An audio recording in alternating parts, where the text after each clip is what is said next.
দেশে মানুষ ইসলামের নাম বলে দোকান লুটপাট করতেছে, যেটা কোনোদিন ইসলামের শিক্ষা ছিল না। সবাই দোকান লুটপাট করতেছে, এখানে প্রকৃত মুসলিম একজনও নাই। সামান্য 2 জোড়া জুতার লোভ আমরা সামলাতে পারলাম না, মাত্র 2টা জোড়া জুতা। এই 2 জোড়া জুতার লোভ আমরা সামলাতে পারি না। আর আমরা আরেক দেশে যাই এরকম আমরা ওই দেশ স্বাধীন করতে হবে। আমাদের এই পরিমাণ ইমানি চেতনা, আমাদের এই পরিমাণ ইমানি মানে তেজ আমাদের ভিতরে, আমরা এটা সহ্য করতে পারলাম না, নিজেদেরকে কন্ট্রোল করতে পারলাম না আমরা। এটা তো ভাইয়া রীতিমতো লুটপাট। একটা জিনিস বয়কট করার মানে বুঝেন ভাইয়া, বয়কট মানে হচ্ছে ওই জিনিসটা আমরা নিজে ব্যবহার করতেন না, অন্য কারোর ব্যবহার করতে উৎসাহিত করতেন না, এটা হচ্ছে বয়কট। কিন্তু একদম এক দোকানে ঢুকি, দোকানে সব কিছু জিনিসপত্র নিয়ে বাইর করি, পাবলিকলি বিলি করে দেওয়া, আবার নিজে নিয়ে যাওয়া বাড়িতে, এটা তো ভাইয়া রীতিমতো লুটপাট। আমি লুটপাটই কমো এটা, আপনারা আমারে কি বলবেন আমি জানি না, কিন্তু আমার কাছে এটা লুটপাট ভাইয়া। এইভাবে কখনো কোনো আন্দোলন হইতে পারে না। ইসলাম কখনো এটারে সমর্থন করে না, ইসলাম কখনো এটারে সাপোর্ট করে না। ইসলাম কখনো তোমার বলে নাই যে তুমি আরেকজনের দোকানে যাই, দোকানে সব মালামাল ভাঙচুর করি, তুমি নিয়ে যাও, বাড়িতে নিয়ে যাও, বাড়িতে লই যাও, এরপরে তুমি তোমার ফোলা মাইয়ারে বা তোমার ভাই বোনেরে তুমি ওই জুতাটা দাও যাতে সেটা সে পড়তে পারে। এটাই তো না, তোমরা তো এটাই করছো মূলত। কিন্তু এটা তো মূলত কখনো ভাইয়া ইসলামের ইমানি চেতনা হইতে পারে না এই জিনিসটা। সকালবেলা জামশেদ মজুমদার হলে আমরা বহুত ট্রল করছি, বহুত কিছু করছি। জামশেদ মজুমদার খালি বলছে যে ওই দেশের এই অবস্থা দেখার পরেও আমরা কয়জন নামাজ পড়ছি, আমরা কয়জন নামাজ পড়তেছি। যে ইমান আমাদেরকে মসজিদে নিতে পারে না, ওই ইমান আমাদেরকে জিহাদের ময়দানে কীভাবে নিব? আমরা তো ভাইয়া জিহাদের ময়দানে না যাবে, আমরা তো বাটার দোকানে ঢুকে গেছি ভাইয়া, আমাদের ইমানের চেতনার ঠেলায়। আমরা বাটা দোকানে কেন ঢুকলাম? আমরা তো ওইটাতে না যাওয়ার কথা ছিল। আমাদের না যাওয়ার কারণে ওই বাটা দোকানদার মাসি মারার কথা ছিল দোকানে বসে বসে, যে তার দোকানে একটা কাস্টমার নয়। এটা হচ্ছে যে বয়কট।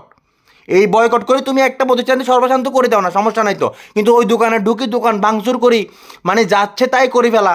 এরপরে দেয় 100 টাকার পতাকা ভাইয়া। দুপুরবেলা আজকে দেখলাম যে 100 টাকার একটা পতাকা আপনারা 500 টাকা বিক্রি করতেছেন। 400 টাকার কাছে আপনারা আপনাদের ইমান বিক্রি করে ফেলছেন। 400 টাকা কমে রাখতে পারলেন না আজকে একটা দিয়ে অন্তত পক্ষে, যে আমরা আমাদের ভাইদের জন্য আজকে ফ্রি করে দিই। এটা 100 টাকা না, আমি তো বলি যে আজকে ফ্রি করে দেওয়া দরকার ছিল। আর আপনারা 100 টাকা এটারে 500 টাকা বাজার করছেন। এমন এক দেশ ভাইয়া, মরার পরে ভাইয়া কাফনের দাম পর্যন্ত আপনারা বাড়াই দিবেন সুযোগ পাইলে। আমাদের ব্যবসায়ীরা যদি কোনো রকমভাবে যদি ওই দেশে যাইতে পারতো, তাহলে ওই দেশে দেখতেন যে কাপড়ের দাম দেখতেন যে 3 গুণ 4 গুণে যেতে হবে।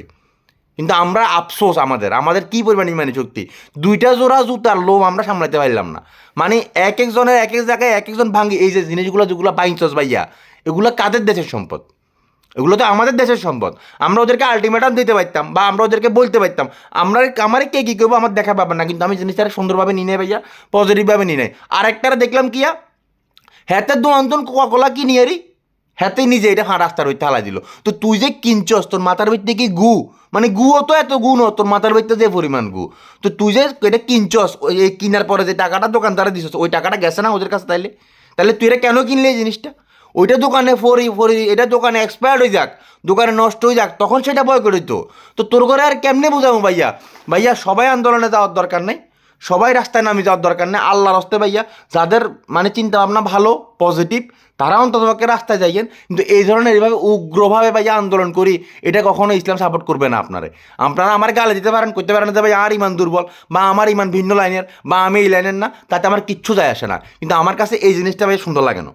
এটা আমার কাছে সুন্দর লাগে না, কারণ আমার জানা মতে ইসলাম কখনো এইভাবে আন্দোলন করতে পারে না। এটা কখনো সাপোর্ট করে না ইসলাম। এটা ফাগলামি হয়েছে রীতিমতো। এগুলো বন্ধ করতে হইব। 200 টাকা তো আল্লাহ সামলাতে আর না, তুই সেই দেশে যারা দেশ স্বাধীন করবে লাগে, সেই দেশে গেলে তো তুই এবার ভাইয়া লোহা অলঙ্কর তো শুরু করবি।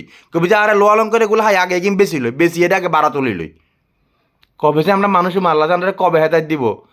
আমরা পরে গজব না দিলেও সারা আমরা জীবনে ভাইয়া মানুষ হইতে পারতাম না ভাইয়া। আল্লাহ সবারই হেদায়ত করুক, আমারও হেদায়ত করুক আল্লাহ, সবার আগে আমারও হেদায়ত করুক। আর যারা এইসব কাজ করছে তাদেরকেও আল্লাহ হেদায়ত করুক, অন্ততপক্ষে বুঝদান করুক আল্লাহ, যে এই জিনিসগুলো যে ভুল করছে এগুলো যাতে পরবর্তীতে না করে। আর যাদের উপরে এই অত্যাচার হইতেছে আল্লাহ তাদেরকে হেফাজত করুক, কারণ আমরা তো আর কিছু করতে পারি না। আমাদের চোখের পানিও তারও কোনো কামে লাগে কিনা জানি না আসলে। বাকিটা তো আর আমরা তো একদম অথর্ব, তাদের কোনো কাজে আমরা বুঝতেছি না। আল্লাহ আমার ভাইদেরকে ভালো রাখুক। এই ধরনের কাজ আর করিস না ভাইয়া। আল্লাহ হাফেজ।